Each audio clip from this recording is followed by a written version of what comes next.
It's another day, another big news day, specifically for AEW, Triple H, and WWE in India. My name is Ango, and in this video, I'm going to be uncovering some of the biggest stories in pro wrestling. As always, I'm going to keep you guys updated 7 days a week on all the latest things happening in pro wrestling. YouTube says if you ring the bell and you subscribe and you're coming back every day, they're going to let you know every time when a new video drops. You guys definitely don't want to miss that. Also, I do have a newsletter, which is completely free. It's another great way to get wrestling news. Check it out. The link is in the description down below.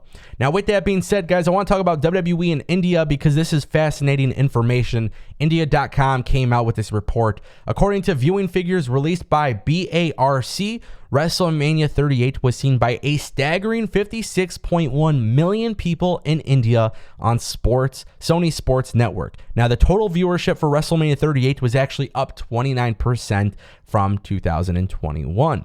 Also, the Monday after WrestleMania saw a 9% rise in viewership compared to the previous week average, and that was the debut of Veer Mahan. Now, I don't know what WWE's plans are in India, nor do I know what AEW's plans are in India. We both know that we all know that both companies are kind of doing their business there, and it just goes to show you how high that ceiling is. Now, I understand that there was a very negative reaction to Satnam Singh's debut in AEW, but I still stand by it. I still like the debut, and I still look forward to seeing what they do with Satnam Singh, especially after what we saw with Battle of the Belts.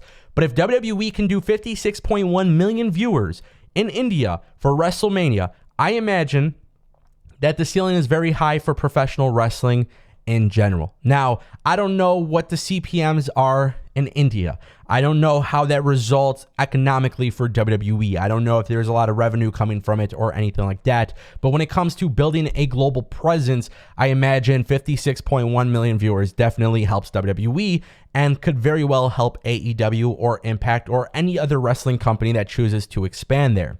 Now, in the years past, we have seen WWE's involved business in India. We saw Jinder Mahal become an WWE champion. We saw WWE do the Superstar Spectacle during the COVID era. So it's not necessarily a surprise if WWE has ties to the business in India. Obviously, WWE is trying to leave a global footprint, as I believe every wrestling company should do. But I think this is great overall for pro wrestling, whether it's WWE, AEW, Impact, New Japan, GCW, MLW, whatever companies are trying to leave a footprint out in India, there is obviously a market for it. Now, the reason why I'm talking about that is because you have to be mindful. When we talk about viewership and we talk about overall business, we typically talk about the United States. But it just goes to show you that WrestleMania is big everywhere.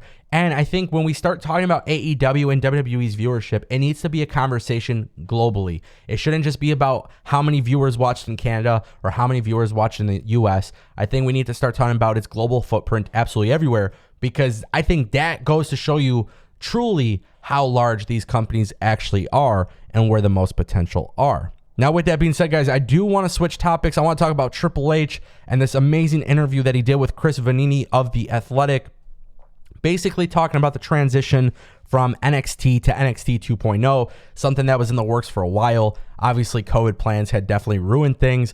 But it basically goes to show you that I've been right this entire time. It's not something that's been taken over by Bruce Pritchard or Vince McMahon.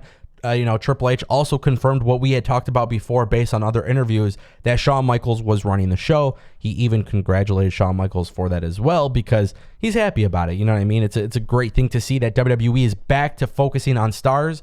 I think this is something that's absolutely important to the wrestling business. There's nothing wrong with signing people from other companies, but as you guys know, I've said it before, 2018, 2019, 2020, WWE was just going ham. They were signing everybody you can imagine.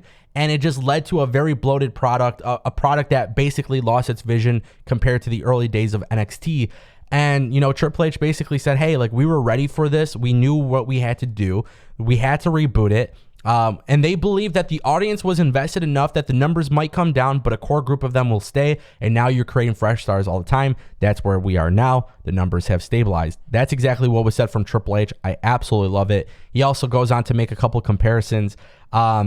You know, people used to say the constant churn of NXT was negative. The churn is what's great about it. The people here now, hopefully a year and a half from now, some of them aren't even in NXT anymore, and the ones that make it to Raw and the ones that make it will be on Raw and SmackDown. That's the magic. It truly is the developmental league, the college football, AAA baseball. Yeah, they're not all quite ready to be in that major league role yet, but you're discovering them before they become household names. That's what it's all about. We were talking about the shift anyways. That's where we were headed. It happened at a period of time where I had to leave for a bit. Luckily, Shawn Michaels had been doing it with me all that time, so it was a seamless thing. I stepped out, did what I needed to do, but that team has killed it. They've really created a show where you can really say that's the next generation of stars. I've been saying this about NXT. I love everything about it. Just as much as I love AEW, Raw, SmackDown, I think NXT has a lot of great things about it, and there's a lot of things that they could do differently too, but I like the idea of WWE working to develop their own stars.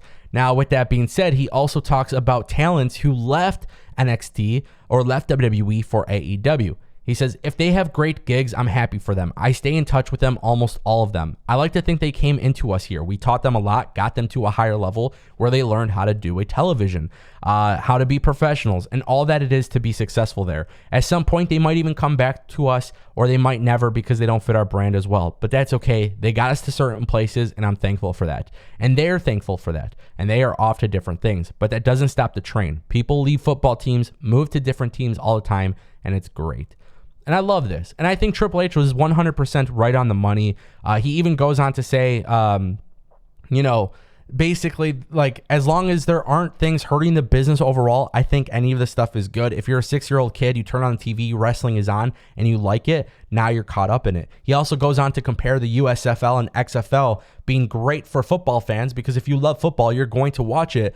But the NFL isn't necessarily sweating it that there's other companies taking up market share. And that is the right way to look at it. And if you're a wrestling fan, I would just be happy that you literally have so many great options to choose from. And there is bits and pieces of each show that could satisfy you. And I think that's what's really important here. Now, with that being said, guys, we have been talking about these rumors. Now AEW is not denying the rumors. AEW New Japan Super Show. We don't know if this is the huge announcement that's going to be seen on AEW Dynamite, but all the signs are pointing to this being the announcement. Meltzer said that timing-wise, it makes most sense if Khan's big announcement is about ROH getting a TV streaming deal. Meltzer also acknowledged that he's heard the rumors about a joint show with New Japan Pro Wrestling, and he said that the story has not been confirmed to him, but it also hasn't been denied either. Meltzer specifically said, yeah, I heard the rumors of New Japan AEW, and the only thing I could say is I asked and it wasn't denied. It wasn't confirmed, and they're not going to confirm to me the surprise. So that to me, that leaves that one on the table as a potential surprise, because if they're not doing that show, I believe they would have been told, I would have been told we're not doing that show. So I think there is smoke to that fire. Now, obviously, this is a rumor that's been going around a little bit. We talked about it in a previous video. There was plans for this during the COVID era.